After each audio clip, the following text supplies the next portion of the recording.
मित्रांनो, आज आम्ही श्री निलेश सर घोलप यांच्या कांदा प्लॉटमध्ये आम्ही आलेलो आहोत.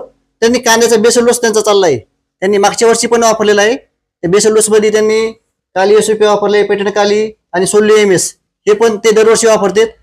त्यांचे फायदे काय आहेत, मागच्या वर्षी त्यांना काय फायदा झाला, या वर्षी पण त्यांनी बरेचसे बॅगा त्यांनी वापरले आहेत. तर त्यांच्याकडून आपण जाणून घेऊया त्यांना कशा प्रकारे रिझल्ट भेटलेला आहे. चला तर मग. नमस्कार. नमस्कार. नमस्कार.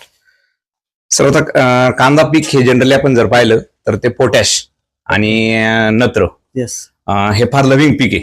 बरोबर. त्याच्यामुळं पोटॅशचा रोल कांद्यामध्ये फार महत्वाचा येतो. आता आमच्याकडे कांदा लागवड होत असताना खरं तर थोडीशी पावसाळ्याच्या म्हणजे रांगड्या हंगामात होते आणि त्यावेळेला जर पोटॅशचं प्रमाण योग्य कांद्यामध्ये असेल आणि अमोनिया नत्राचं प्रमाण जर योग्य असेल तर कांद्यामध्ये पिळ येणं किंवा जे रोग येतात, मर येणं, ह्या समस्या जाणवत नाही, कारण ऑलरेडी कांदा स्ट्रॉंग होतो.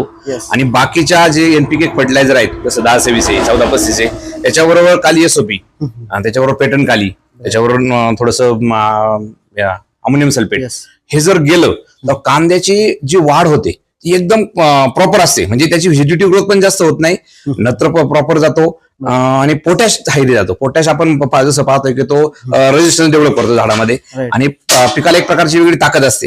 तर त्याच्यामुळे आणि याचं ऍब्सॉर्प्शन खूप छान आहे.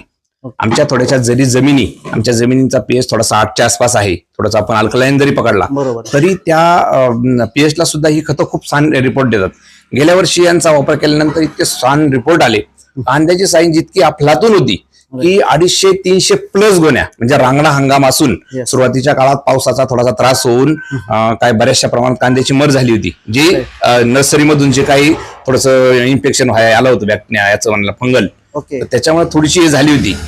तरी सुद्धा 250 ते 300 बॅग. आणि कोणत्या आपण जे छोटा कांदा म्हणू चिंगडी, त्याचं प्रमाण कमी, गोळ्याचं प्रमाण जास्त. त्यात सुरुवातीच्या काळात योगायोगाने बाजार पण चांगले, त्यामुळे त्याचे पैसे पण चांगले होऊन गेले. कांद्याची साईज झाली, हा फार महत्वाचा मुद्दा आहे.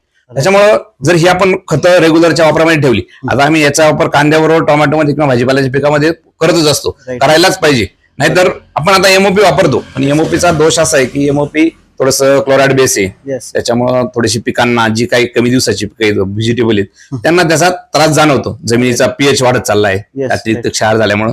त्याच्यामुळे पोटॅशियम सल्फेट झालं, तुमचं पेटन काली झालं. पेटन काली गेल्यामुळं मॅग्नेशियमची गरज भरून निघते. आणि मॅग्नेशियम आता ह्या काळामध्ये जर आपण विचार केला तर थोडासा थंडीचे दिवस जास्त असल्यामुळे सूर्यप्रकाश कमी आहे, मॅग्नेशियम ते क्लोरोफिलचं प्रमाण भरून काढायची मदत करते. त्याच्यामुळं खरोखर ह्या खतांचे खूप सुंदर रिपोर्ट आहेत. गेल्या वर्षी वापरले, यंदाही त्याचा वापर मी करतोय शेतामध्ये. आणि